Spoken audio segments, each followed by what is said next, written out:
ഈശോ മിശിഹായ്ക്ക് സ്തുതിയായിരിക്കട്ടെ. വിശുദ്ധ മത്തായിയുടെ സുവിശേഷം 19-ാം അധ്യായത്തിൽ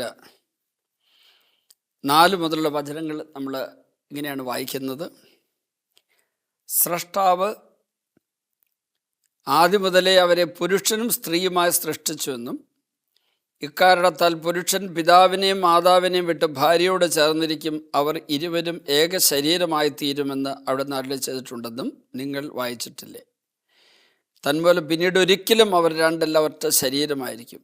ആകയാൽ ദൈവം യോജിപ്പിച്ചത് മനുഷ്യൻ വേർപെടുത്താതിരിക്കട്ടെ. 6-ാമത്തെ തിരുവചനത്തിൽ ഇങ്ങനെയാണ് ഈശോ പറഞ്ഞത്, ദൈവം യോജിപ്പിച്ചത് മനുഷ്യൻ വേർപെടുത്തരുത്. ഒരു നാണയത്തിന് 2 വശങ്ങളുണ്ടല്ലോ. ഇവിടെ ദൈവം യോജിപ്പിച്ച മനുഷ്യൻ വേർപെടുത്തരുതെന്ന് പറയുന്ന നാണയത്തിൻ്റെ ഒരു വശത്തിൻ്റെ മറുവശം എന്തായിരിക്കും? ദൈവം യോജിപ്പിക്കാത്തത് മനുഷ്യൻ കൂട്ടിച്ചേർക്കരുതെന്നാണ്. പല കുടുംബങ്ങൾ തകരാനുള്ള ഒരു കാരണം, പല കാരണങ്ങളുണ്ട്. അതിൽ ഒരു കാരണം ദൈവം യോജിപ്പിക്കാത്തത് മനുഷ്യൻ കൂട്ടിച്ചേർക്കുന്നു. ഇപ്പോൾ കുടുംബജീവിതവുമായിട്ട് ബന്ധപ്പെട്ട് ചിന്തിക്കുമ്പോൾ ഈ മേഖലയിൽ അനേകം പേരുടെ പ്രശ്നങ്ങൾ നേരിട്ട് കാണുന്നതുകൊണ്ടും അത് കേൾക്കുന്നതുകൊണ്ടുമാണ് ഞാനിത് പറയുന്നത്. ദൈവം യോജിപ്പിക്കുന്നത് ആരെയാണ് കൂട്ടിച്ചേർത്ത് തരുന്നത്? ഉൽപ്പത്തി 2:18 വചനമുണ്ടല്ലോ, ചേർന്ന ഇണയെ ഞാൻ നൽകും. ചേർന്ന ഇണയെ ഞാൻ നൽകുമെന്നുള്ള ഉൽപ്പത്തി 2:18 വചനത്തിൻ്റെ ആ നാണയത്തിൻ്റെ ഒരു വശത്തിൻ്റെ മറുവശം എന്താണ്? ചേരാത്ത ഇണയെ നീ കണ്ടുപിടിക്കാനോ തേടിപ്പോകാനോ സ്വീകരിക്കാനോ പാടില്ലെന്നാണ്. അപ്പോൾ ചേർന്ന ഇണയെ ദൈവം അങ്ങനെയാണെങ്കിൽ ദൈവം ചേർത്ത് തരുന്ന ഇണ ഏതാണെന്ന് കണ്ടെത്താനായിട്ട് നമുക്ക് ദൈവത്തെ സമീപിക്കാം. ദൈവിക സംവിധാനങ്ങളുടെ സഹായം നമുക്ക് വേണം. ദൈവം എനിക്ക് ചേർത്ത് തരുന്ന ഇണ ആരാണ്? ദൈവം നിനക്ക് ചേർത്ത് തരുന്ന ഇണ ആരാണ് എന്ന് നീ കണ്ടെത്താൻ ദൈവസഹായം തേടുമ്പോൾ ദൈവം ചില സംവിധാനങ്ങൾ ഒരുക്കി തരും. 2 ദൈവിക സംവിധാനങ്ങളാണ് അതിൻ്റെ ദൈവം ഒരുക്കി വച്ചിരിക്കുന്നത്. ഒന്ന് തിരുസഭ, മറ്റൊന്ന് കുടുംബം.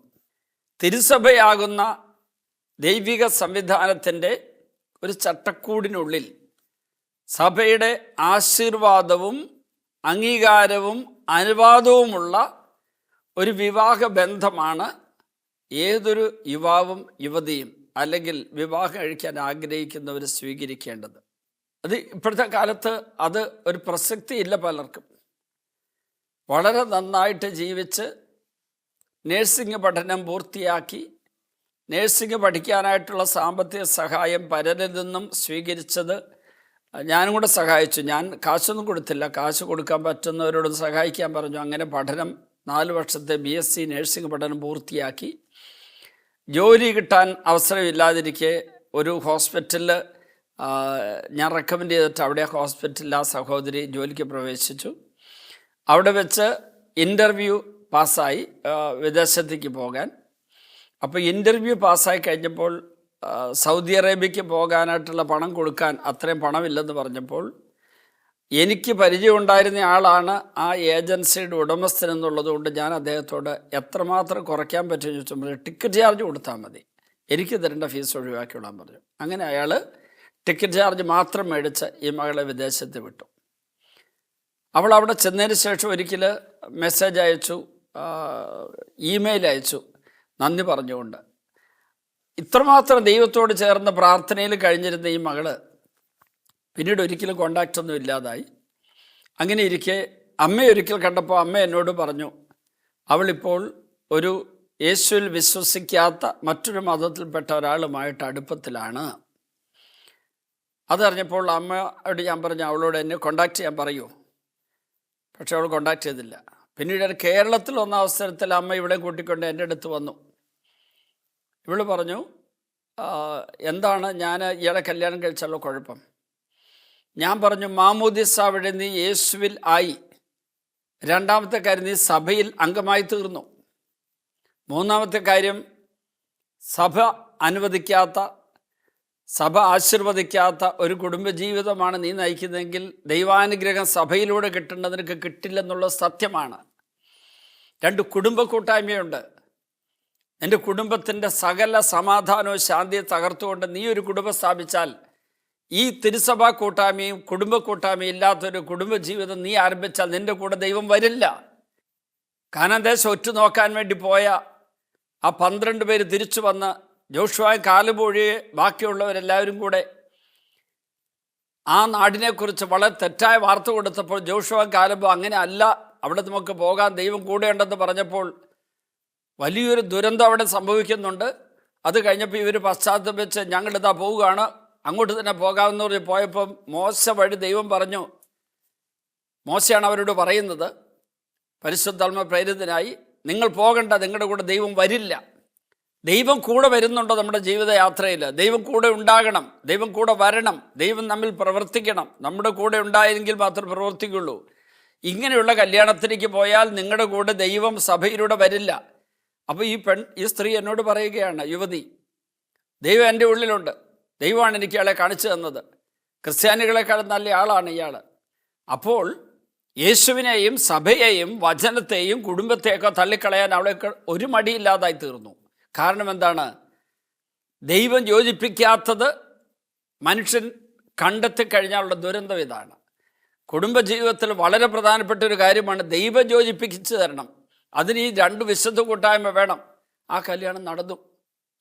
മിശ്രവിവാഹം എന്ന് പറയുന്ന സഭ അനുവദിക്കുന്നൊരവസ്ഥയുണ്ട്. അതൊരു കൂദാശയല്ല, അതും അറിഞ്ഞിരിക്കണം. മിശ്രവിവാഹം നടത്തുന്ന ക്രൈസ്തവ ജീവിത പങ്കാളിക്ക് കുമ്പസാരിച്ച് കുർബാന സ്വീകരിക്കാമെന്നേ ഉള്ളൂ.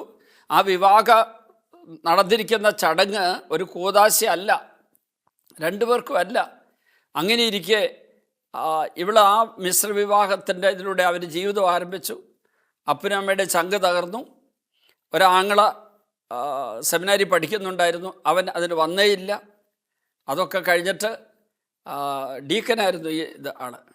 ആ ഡീക്കൻ പൗരോഹിത്യം സ്വീകരിക്കാൻ പോലും കാത്തു നിൽക്കാത്തൊരു സഹോദരിയായിരുന്നു.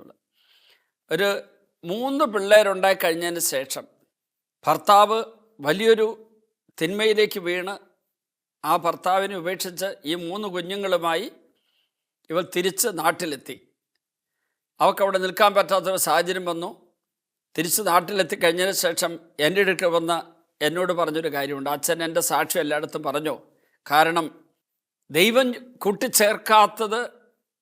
കൂട്ടിച്ചേർക്കാൻ വേണ്ടിയുള്ള മനുഷ്യൻ്റെ പരിശ്രമം പൂർണ്ണമായ ദൈവകൃപയുടെ നിരസിക്കലാണ്. ചേർന്ന ഇണയെ ദൈവം തരുമെന്നാണ് പറഞ്ഞതെങ്കിൽ ദൈവം ചേർന്ന ഇണയെ ചേർത്ത് തരാൻ വേണ്ടി ദൈവിക സംവിധാനങ്ങൾ ഉപയോഗിക്കണം. അതിന് ദൈവിക സംവിധാനങ്ങളിൽ പ്രവർത്തിക്കുന്ന ദൈവദാസരെ ഉപയോഗിക്കണം.